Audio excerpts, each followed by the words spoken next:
diapositivas, uno de ustedes, no los 5 porque sería mucho tiempo, uno de cada grupo, un representante, va a pasar al frente y la va a explicar. ¿Ya? Este es nuestro, como si hicieran cualquier presentación clínica en el hospital, lo mismo. Van a pasar adelante, ustedes serán nuestros pacientes. Primero empiezan siempre con examen interrogatorio, todo lo que es anamnesis, examen físico, diagnóstico. ¿Cómo llegaron al diagnóstico? ¿Qué los hizo sospechar en los exámenes complementarios, físico o anamnesis de estos diagnósticos? ¿Ya? Tratamiento, ¿por qué? ¿Saben ustedes? Desde el segundo parcial siempre les encargo que cuando den un tratamiento tiene que tener un justificativo, ¿no? No se da medicación por dar. Ustedes dejan un losartán porque tiene la presión alta, dejan un ácido acetilsalicílico porque quieren antiagregarlo por riesgo de cardiopatía isquémica, por aterosclerosis, alguna indicación. Dejan un analgésico porque tiene dolor, ¿no? Dejan un vasodilatador coronario, un Medocor, y se olvide el nitrato cualquiera porque es paciente coronario. Le dejan dapaglifosina, le dejan entre esto porque tiene insuficiencia cardíaca con restricción reducida, preservada o tiene indicación. ¿Ya? Entonces ustedes en el tratamiento tienen que justificar por qué le están dejando esas medidas. Y también si es que tiene exámenes complementarios, ustedes tienen que poner por qué le están pidiendo esos exámenes complementarios. ¿Ya? Las diapositivas son para que ustedes lo expongan. ¿Ya? Es una guía. Pero ustedes tienen que hacer una revisión de todos esos pacientes, no de uno solo, cada uno que le tocó, y la patología que tiene. Porque uno es el que va a exponer y el resto del grupo va a recibir cada uno una pregunta en relación a su diapositiva. Si les tocó insuficiencia cardíaca, pusieron insuficiencia cardíaca en su diapositiva, en su paciente, al resto se les preguntará sobre insuficiencia cardíaca. Si le tocó cardiopatía isquémica, al resto se le preguntará como paciente, características, tratamiento, lo que sea de cardiopatía isquémica. Eso va a ser un sábado antes del examen final. ¿Ya? Entonces, ahí tenemos prácticamente 2 sábados perdidos. El sábado que va a ser su trabajo de investigación, que son estas diapositivas, y el sábado que sería su examen final, que ya está para fines de junio. Entonces, descontando esos 2 sábados, solo nos quedan 2 clases teóricas. ¿Ya? Hoy y 2 más. Bueno, entonces vamos a tratar de sacarle el mayor provecho. Doutora, entonces, perdón, para entregar nada, solo presentar. No, si tienen que entregarme, pueden descargarlas las diapositivas e imprimirlas las diapositivas, pero lo que yo requiero es una hoja o una carátula donde esté el nombre de cada uno, porque ahí se le va a poner la nota del trabajo de investigación y son 10 puntos, o sea, no es cualquier cosa, ¿no? Ok. Les va a ayudar a su nota final. Gracias. ¿Ya? ¿Alguna otra duda? Doctora, entonces sería para el día 3, ¿no? Porque el día 10 sería nuestro examen final y entonces solo nos queda una clase más. No, yo tengo el 17 su examen final. Me dijeron que Foi tudo antecipado. Próxima semana. A ver, déjame ver. Próxima semana não há mais prática. O negócio perfeito. Las prácticas hospitalarias van a estar habilitadas para el que quiera ir. No son ya obligatorias desde la próxima semana. Acabou tudo. Ay, se me borró lo del Você tem? ¿Alguien lo tiene para que lo reenvíen ahorita? El examen. Para enviar. Aquí está. Yo juraba que era el 17.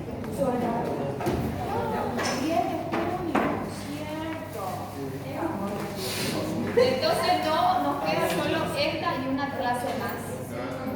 Hoy intensivo, vamos a ver de todo. Dios mío. No, mentira. Não vai dar tempo para apresentar. Não, vai ter classe para apresentar. Para presentar. Não há classe para apresentar. Sí hay, porque quiero. En esa presentación es de donde ustedes van a estudiar para su examen final. Ya, entonces sí va a haber. Lo que quiero que señalen de cardiología es calidad, ya, no cantidad. Prefiero que aprendan bien ciertas patologías y un poquito de todo que después no les va a servir. ¿Ok? Bueno, ya la materia no.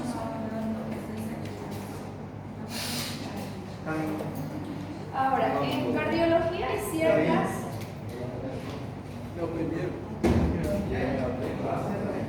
¿Ya podemos apagar la luz, por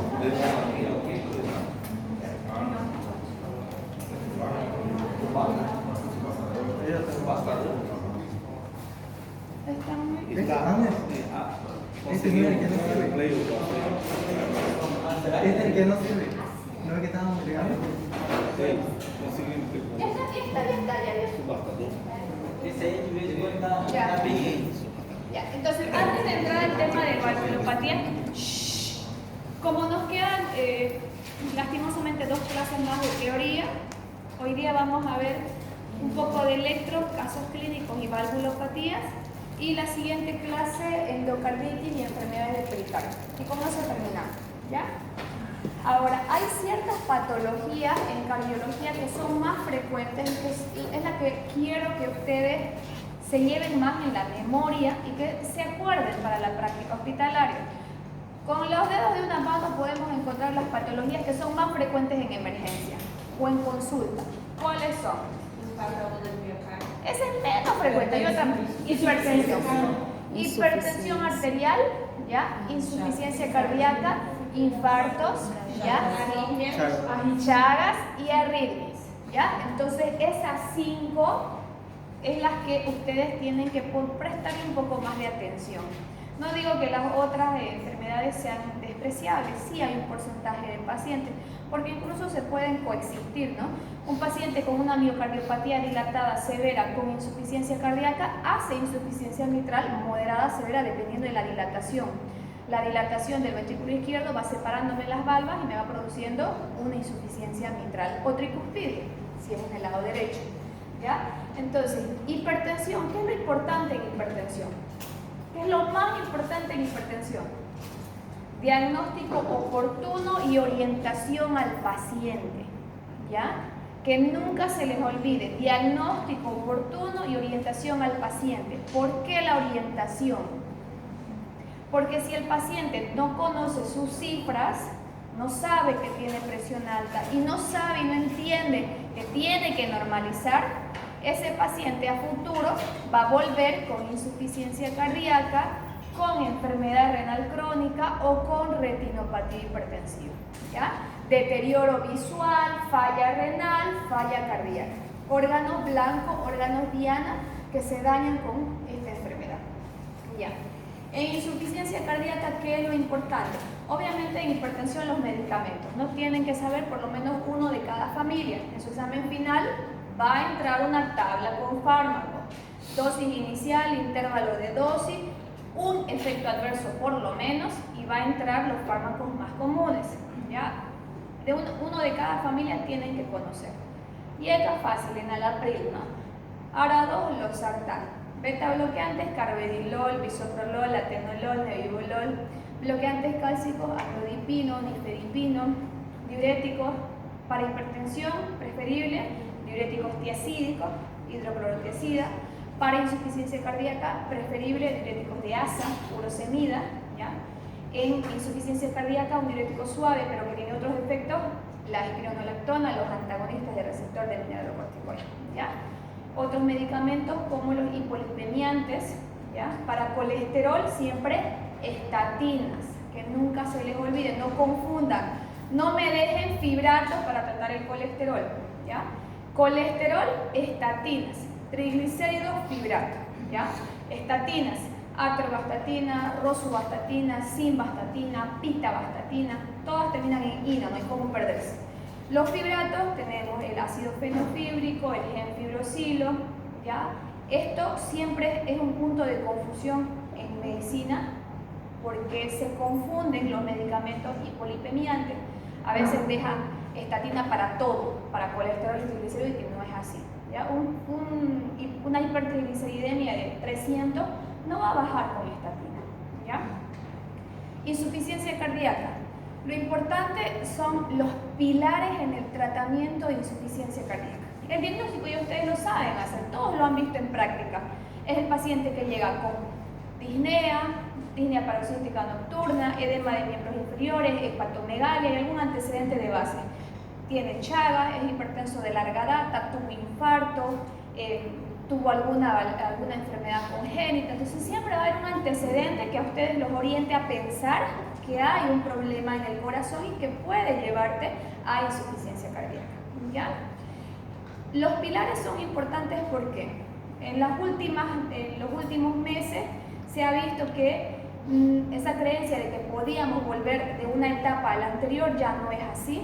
Entonces lo que tenemos que tratar es al paciente en la etapa que lo encontremos, mantenerlo en esa etapa, porque las enfermedades progresan, mantenerlo en esa etapa. Está en etapa A, dejarlo en etapa A. Está en etapa B, mantenerlo en etapa B. Está en etapa C, estabilizarlo. La etapa D lastimosamente no se puede mucho porque son los pacientes candidatos a trasplante. ¿Ya? Los pilares, ¿cuáles son los pilares del tratamiento en insuficiencia cardíaca? El primero, mucho mejor que IECA o ARA2, son los antagonistas del receptor de neprilicina. Son mucho mejores. Tienen evidencia ahora de bastante peso que producen mejoras sustanciales, mucho más que un IECA o un ARA2. Entonces, los sacubitril/valsartán en sus distintas dosis, ¿no? Siempre empiezan por la dosis más baja, y para dejar sacubitril/valsartán, acuérdense que hay que suspender por lo menos 3 días si es que el paciente está usando enalapril, porque hay mucho angioedema, mucha reacción alérgica, ¿ya? Entonces, ARNI, para empezar, ¿ya? Inhibidores del SGLT2, dapaglifosina, empaglifosina, canaglifosina, ¿ya? Si hay contraindicaciones para estos dos, ya dejamos IECA o ARA2. Segundo pilar, beta bloqueante. Beta bloqueante, precaución para cualquier uso de beta bloqueante. ¿Cuáles son las dos precauciones que hay que tener? Hipotensión y bradicardia. Bien, hipotensión y bradicardia, ¿ya? Ojo con eso, porque hay principalmente nebivolol y carvedilol, me baja mucho la presión. En pacientes hipotensos, pero con buena frecuencia, puedo dejar bisoprolol, de preferencia en insuficiencia cardíaca, y atenolol en pacientes de preferencia con mucha taquicardia, principalmente mujeres. Atenolol va muy bien, ¿ya? Entonces, esas precauciones nunca se les olvide con los beta bloqueantes, ¿ya? La hipotensión y la bradicardia. Vamos con el cuarto pilar. ¿Cuál sería? Esos son los canaglifosina, empaglifosina, están en el primer pilar casi juntos con el ARP. Antagonistas de receptor de mineralocorticoides, ¿ya? Precaución con la espironolactona, más que todo no una precaución, pero ya hay un grupo que ya le ha tocado 2 veces con ese paciente que tiene ginecomastia. Entonces uno de los, y es muy doloroso a los hombres, uno de los efectos adversos común con el uso de la espironolactona es la ginecomastia, porque me estimula las glándulas mamarias y me produce una hipertrofia de las glándulas mamarias. Esa es una precaución con la espironolactona, ¿ya? La ginecomastia, principalmente en hombres. La eplerona no tiene tanto ese efecto, por eso a veces hacemos el cambio. Los dos son antagonistas del receptor de mineralocorticoides, ¿ya? Y luego tenemos los extras, los añadidos, que podemos utilizar diuréticos, digitálicos, vasodilatadores, dependiendo del paciente y dependiendo de las características, ¿ya? En infarto o cardiopatía isquémica de forma general, ¿ya? Cardiopatía isquémica son aquellos pacientes que ya tuvieron un infarto o tienen riesgo de infarto o están en estudio, ¿ya? Lo importante ahí es que ustedes determinen urgencia o emergencia ante una sospecha de cardiopatía isquémica. Urgencia o emergencia, ya lo vimos en la clase, tiene supra o tiene infra desnivel del ST. Eso nos ayuda bastante, ¿ya? Si ya es un paciente conocido, la medicación es para estabilizar al paciente, ¿ya? Tratar de saber cuáles son los medicamentos modificadores de la enfermedad, que son los mismos de insuficiencia cardíaca, ¿no? IECA, ARA2, beta bloqueantes, ARNI, inhibidores del SGLT2. Estatina también, muy bien por sus efectos pleiotrópicos. Y luego en cardiopatía isquémica lo importante son los fármacos que me van a disminuir los síntomas antianginosos. Pueden ser vasodilatadores, antiagregantes y las estatinas, ¿ya? En arritmias, ¿cuál es la arritmia que más accidentes cerebrovasculares me produce? Fibrilación. Bien, por favor, eso grabado así con letra muerta, como dicen, que no se les olvide nunca. Diagnosticar una fibrilación auricular en un paciente que no tiene ACV todavía es un gran logro para el médico y para el paciente, porque si nosotros lo direccionamos bien, vamos a salvar a ese paciente que a futuro me haga un ACV, ¿ya? Con todas las complicaciones que eso tiene. Un ACV te produce no solamente el deterioro motor, sensitivo y cognitivo. Un ACV es una carga familiar, es una carga en el entorno y una carga para el sistema de salud. Porque un paciente con fibrilación auricular tiene una medicación escasa, puede ser antiarrítmico, beta bloqueante, anticoagulante. Un paciente con ACV necesita internación, controles, cuidado, tal vez enfermera, carga para la familia y toma una chorrada de medicamentos. Entonces, la diferencia es amplia, muy amplia, ¿ya? Por favor, diagnostiquemos a tiempo fibrilación auricular. Puntos importantes en fibrilación auricular. Determinar si ese paciente lo tengo en FA, puedo volverlo a ritmo sinusal, tengo chance o no, o se va a mantener en FA. Entonces ahí nosotros vemos la característica del paciente. Es un paciente joven, sin cardiopatía estructural, que no tiene muchos antecedentes o enfermedades de base, tiene mucho chance entonces de volver a ritmo sinusal. En ese paciente, ¿qué hago? Antiarrítmicos, para volverlo a ritmo sinusal, anticoagulado y antiarrítmico, ¿ya? Este otro paciente no tiene chance de volver porque es una miocardiopatía dilatada, puede ser que haya hecho infarto, es un hipertenso crónico, es diabético, tiene todas sus comorbilidades, aurículas dilatadas, ventrículo dilatado, entonces probablemente no vuelva a ritmo sinusal. ¿Puedo intentar con antiarrítmicos? Por supuesto, siempre es mejor tener un paciente en ritmo sinusal. Pero en ese paciente, ¿qué hago? Control de la frecuencia. En este era control del ritmo con antiarrítmicos, en este es control de la frecuencia. ¿Control de la frecuencia con qué? Puede ser con antiarrítmicos, puede ser con beta bloqueantes, puede ser con bloqueantes cálcicos o puede ser con digitales. Va a depender de las características del paciente. En ambos, dependiendo del tiempo de evolución, se va a anticoagular. Para anticoagular yo tengo dos escalas. ¿Cuáles son? CHAS-BASC, que es la escala de riesgo cardioembólico, y HAS-BLED, que es la escala de riesgo de hemorragia. ¿Qué te dicen estas escalas? Me dice, si yo le doy anticoagulante, este me va a sangrar mucho, no le puedo dejar. Pero si pesa más el riesgo cardioembólico, si no le das anticoagulante, va a hacerte un ACV. Entonces le damos el anticoagulante, ¿ya? Las otras arritmias no las hemos visto muy amplias, me quedé un poco más en FA por la frecuencia, pero ya vimos electros de flúter auricular, extrasístoles supraventriculares y ventriculares. Los flúteres siempre se cardiovierten, siempre, ya sea con farmacológico, puede ser vía oral o endovenoso, o con sol, pero siempre se cardiovierten, ¿ya? Un flúter auricular tiene que cardiovertirse porque también es fuertemente cardioembólico, forma coágulos, entonces tiene que cardiovertirse, ¿ya? Las extrasístoles supraventriculares y ventriculares depende de la carga arrítmica. Si es mucha carga arrítmica, se trata. Si es poca carga arrítmica, se controla, se vigila o vemos otras medidas para disminuir, ¿ya? Les resumí su examen final. Agradezcanme, por favor. Pero no va a estar tan fácil. Bien, en urgencia probablemente ustedes van a tener pacientes que les van a llegar con distintos tipos de electrocardiograma. Y lo primero que el médico de turno les va a decir a los internos es: vayan a hacerle un electrocardiograma. Ustedes se lo van a traer, interpretenlo.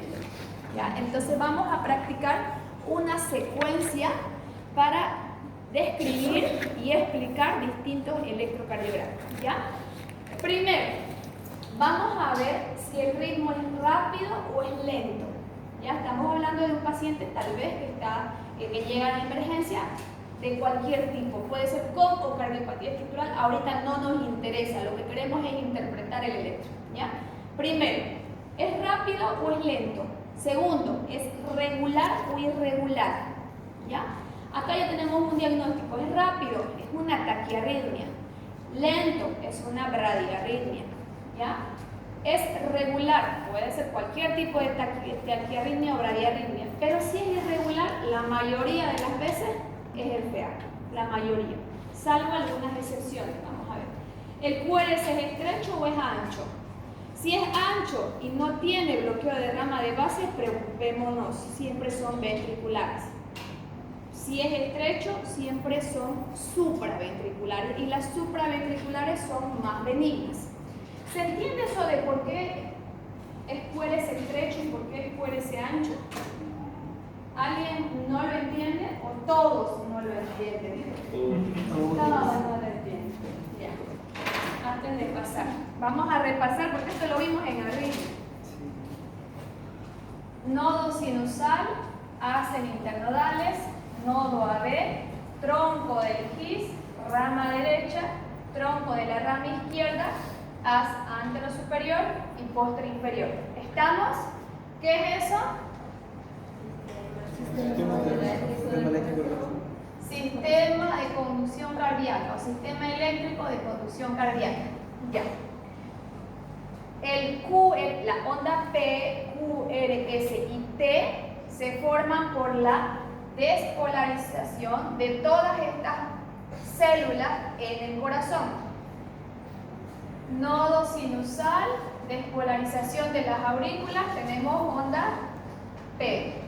El tiempo que tarda de acá hasta atravesar el nodo AD es el PR.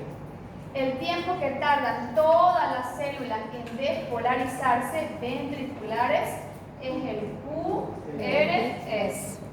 Y el tiempo que tarda el silencio en prepararse para la repolarización, el intervalo ST. Y por último, la repolarización de ambos ventrículos está dada por la onda T. ¿Ya? Si no conocemos esto, lo de hoy es en vano. Entonces, esto primero viene en la cabeza. ¿Ya? Cuando la conducción es normal, por las vías, es lógico, ¿no? Si ustedes van por la carretera, imaginemos para que lo entiendan, de Santa Cruz a Montero, si van por autopista, tardan 10 minutos. Si bloquean y si van por un desvío, ¿cuánto tardan? Media hora o una hora, mucho más tiempo. ¿No es cierto? Si la despolarización de todas estas células se va por nuestra autopista normal, que es el sistema de conducción, este QRS va a ser estrecho. ¿Ya? El QRS, el tiempo que tardan en despolarizarse ambos ventrículos va a ser rápido, 0.08 a 0.10 segundos, si es que va por la vía de conducción normal. Pero ¿qué es lo que pasa si se bloquea la rama izquierda? Se bloqueó la rama izquierda, se cortó esta autopista y ya no va por ese lado. ¿Qué es lo que ocurre? Se prolonga el QRS. ¿Por qué? Porque el lado derecho se va a despolarizar normal, pero el lado izquierdo se va a despolarizar de célula a célula, lo que lo hace mucho más lento, mucho más tiempo. Entonces este QRS va a ser ancho. ¿Ya? Ahora, otra cosa ya es si tiene bloqueo de rama izquierda, bloqueo de rama derecha y las morfologías. Pero eso es lo que quiero que entiendan, por qué el QRS es estrecho y por qué el QRS es ancho. ¿Ya? Las extrasístoles ventriculares, ¿por qué tienen una morfología diferente? En una extrasístole supraventricular, la extrasístole apareció acá. Entonces, no vemos onda P en el electro, pero esta extrasístole generó un potencial de acción cardíaco. Y este potencial llegó al nodo AB, lo despolarizó y pasó. Y me despolarizó los ventrículos. Entonces, en un electrocardiograma, yo voy a tener una onda P, voy a tener QRS normal, y luego no hay onda P, o puede ser que sea una negativa, y el QRS va a ser igual. El QRS es igual que el anterior, pero no hay onda P o la onda P es diferente. Y en la que sigue va a ser la B o la mover. Depende si se mantiene la arritmia o si el nodo sinusal retoma el comando. Una ventricular. En la ventricular se despolarizó bien las aurículas, no hay ningún problema arriba, dame un minuto. Pero la despolarización de ambos ventrículos por esta arritmia va a ser como si hubiera un bloqueo de rama. La arritmia genera el potencial de acción cardíaco, me despolariza ambos ventrículos y yo voy a tener, puede ser que haya onda P, el QRS previo normal, a veces onda P o a veces ahí aparece la extrasístole ventricular con una morfología diferente, ¿ya? Ventricular, supraventricular. Dime. No va a haber onda P en ninguna derivación. Eso es otro punto importante. A veces dice, no, en el electro, cuando les muestro en práctica, no es sinusal, doctora. ¿Por qué? Porque en D3 no hay onda P, pero en las otras derivaciones sí hay. No. Cuando no hay onda P en una derivación, nosotros buscamos las derivaciones continuas. Ya, por ejemplo, si es en D2, veo cómo está en D3 y AB. Si es en B1, veo cómo está B2, B3, B4. Si no hay onda P en una derivación, no tiene que haber onda P en ninguna. Pero si veo de las 12 en 2 onda P, eso es sinusal. ¿Ya? La onda P, para que no esté presente, no tiene que estar presente en ninguna derivación. ¿Ya? Continuamos. Lo otro es lo que acabamos de nombrar, la presencia o no de las ondas P. Las ondas P son muy, muy importantes porque es lo que te va a decir si es sinusal o no. ¿Ya? Y por último, la relación que tiene cada onda P con su QRS. ¿Ya? Ahora vamos a practicar.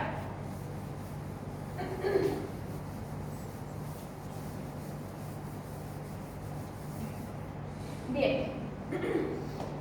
Entonces, ¿qué es lo primero? El ritmo. ¿El ritmo es rápido o es lento? No se ve muy bien, pero no se ven muy bien los cuadritos, pero ya uno puede ver.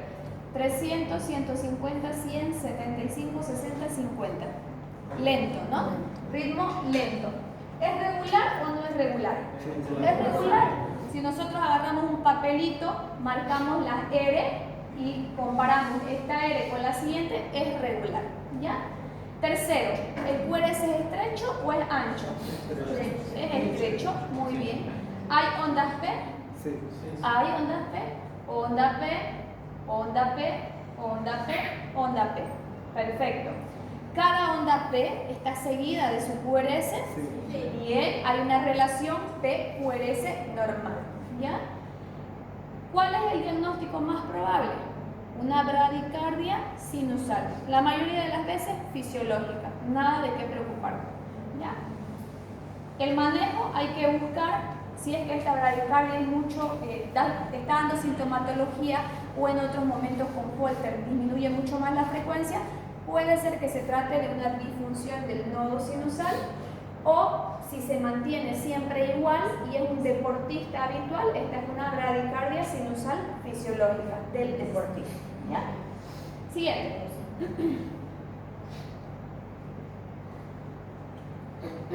Ay, perdón. Ya. ¿Ritmo rápido o lento? 300, 150, 175, era que lo borre esto, ¿no? Para practicar. Ya, ¿el ritmo es regular? Sí, totalmente regular. ¿El QRS es estrecho? Sí, es estrecho. Ay, perdón. 1, 2, dos cuadritos en tiempo, 0,8 segundos. Entonces, la imagen está ampliada, puede ser que les haga parecer que es un QRS ancho, pero vean los cuadritos aproximadamente. Esta diapositiva, para que ustedes la vuelvan a repasar, se las voy a enviar. Ayer anoche me olvidé enviarle incluso el tema de valvulopatías, tenía que pasárselo por WhatsApp.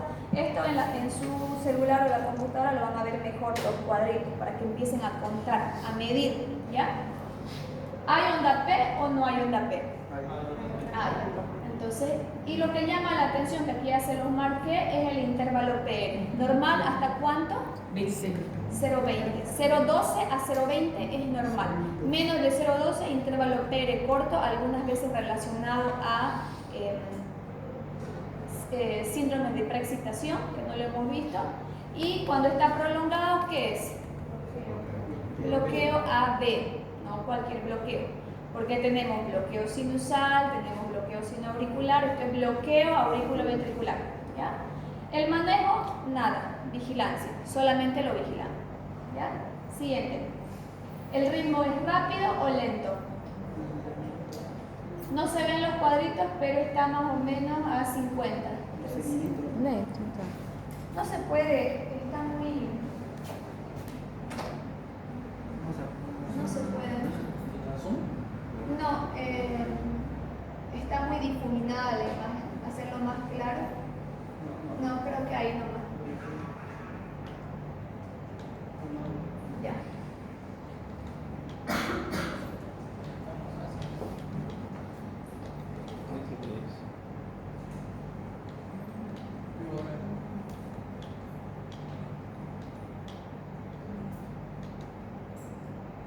Bueno, no se ven los cuadritos, pero estamos con más o menos 75. No está lento, sí tiene periodos de pausas aquí, ¿no? Y lo que estamos viendo es un bloqueo auriculoventricular de segundo grado tipo Wenckebach. El PR, todos tienen onda P, ¿ya? En todos los segmentos hay onda P, pero el intervalo PR se va prolongando hasta que una onda P no conduce. Eso vimos en el tema de bradiarritmia, bloqueo auriculoventricular de segundo grado, MOVIX 1 o Wenckebach. Acá, onda P, RS, onda P, RS, onda P, RS y onda P. ¿Y acá? Se bloqueó. No hay RS, ¿no? MOVIX 2. Muy bien. Los intervalos PR son constantes, pueden ser normales o pueden estar prolongados, pero siempre son constantes hasta que en algún momento no hay conducción por el nodo auriculoventricular. ¿Ya? ¿Y acá?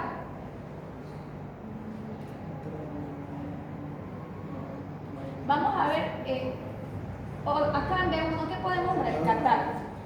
Está bradicárdico, definitivamente está bradicárdico. 300, 150, 100, 75, 60, 300, 150, 100, 75, 60, 50, 40. Frecuencia cardíaca de 40 latidos por minuto. ¿Ya? Ahora, el QRS está acá, QRS está acá, QRS está acá, QRS está acá. Acá hay